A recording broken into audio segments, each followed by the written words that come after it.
সন্ত্রাসের রাজত্ব আমরা এই ক্যাম্পাসগুলোতে তৈরি হতে দিব না। এবং এই গুম, খুন, আয়না ঘরের মাস্টারমাইন্ড যারা ছিল, এই যে কিলার মিলিটারি যারা আছে, তাদের সবাইকে আমরা এই বিচারের আওতায় নিয়ে আসবো।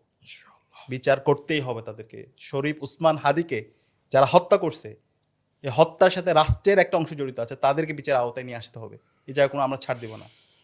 এবং একই সাথে এই যে যারা দিল্লির তাবেদাররা আছে, এই তাবেদারদের বিচারে স্বাধীন বাংলাদেশে করব। এবং এই খুনি হাসিনা যারা বাংলাদেশে গত 16 বছরে যারা ফেসিবাদ কায়েম করেছে, তাদের প্রত্যেকে এই বাংলাদেশে আমরা বিচারের আওতায় নিয়ে জুলাই রেভলিউশন কি ছাত্র শিবিরের সাপোর্ট ছাড়া সম্ভব?